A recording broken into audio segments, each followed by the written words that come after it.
Pirmoji Samuelio knyga, 6 skyrius. Viešpaties skrynia Filistinų krašte išbuvo 7 mėnesius.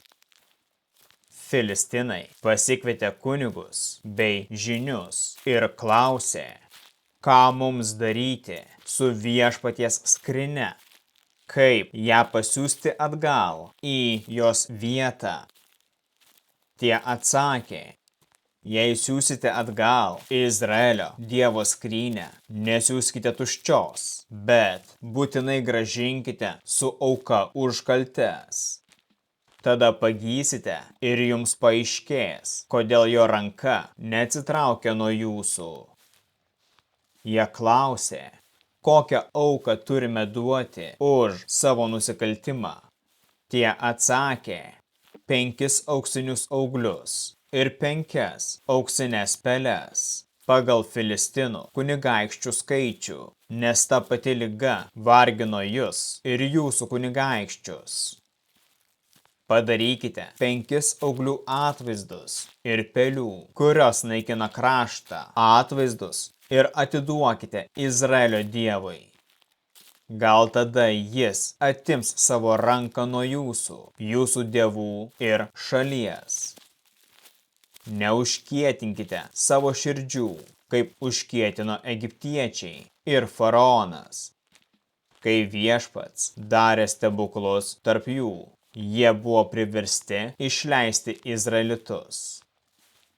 Imkite 2 žindančias karves, ant kurių dar nebuvo uždėtas jungas, ir įkinkykite jas į naują vežimą, o jų veršiukus parsiveskite namo.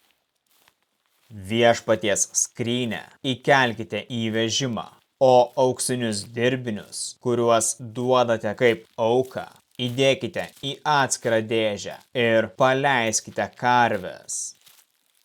Ir žiūrėkite, jei jos eis keliu, vedančiu Bet-Šemešo link, tai Viešpats yra mums siuntęs šitą didelę nelaimę. O jei ne, tada žinosime, kad ne jo ranka ištiko mus, o taip įvyko atsitiktinai. Filistinai taip ir padarė.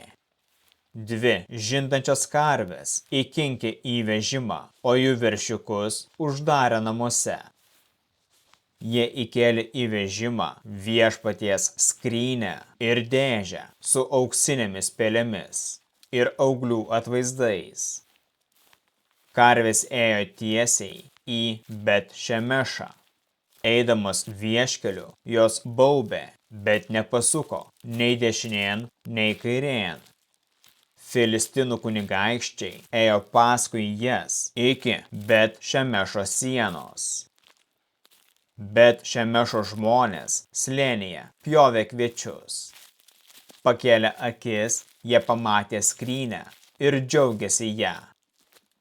Vežimas atvažiavo į Jozuės iš Bet-Šemešo lauką ir sustojo.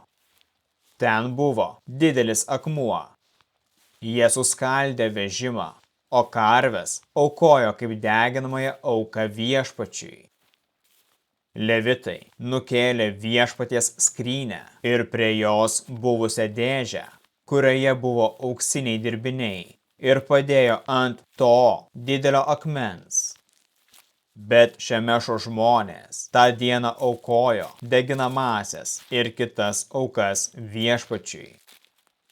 5 Filistinų kunigaikščiai, tai matydami, sugrįžo tą pačią dieną į Ekroną. Filistinai aukojo už savo nusikaltimą auksinius auglius.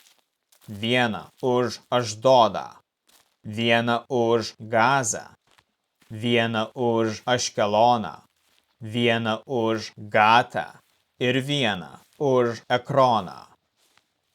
Auksinės pelės buvo nuo 5 Filistinų miestų, priklausančių 5 kunigaikščiams, pradedant sutvirtintais miestais ir baigiant atvirais kaimais iki didelio akmens, ant kurio jie padėjo Viešpaties skrynią ir kuris iki šios dienos tebeguli Jozuės iš Bet-Šemešo lauke.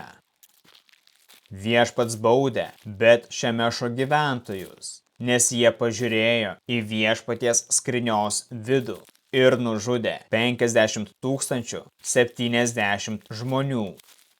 Žmonės verkė dėl tokių didelių žudynių.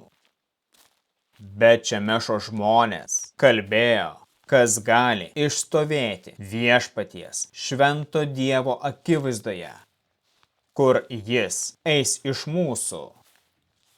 Jie pasiuntė pasiuntinius į Kirjat Jearimą, sakydami, Filistinai sugrąžino viešpaties skrynę, ateikite ir parsigabenkite ją.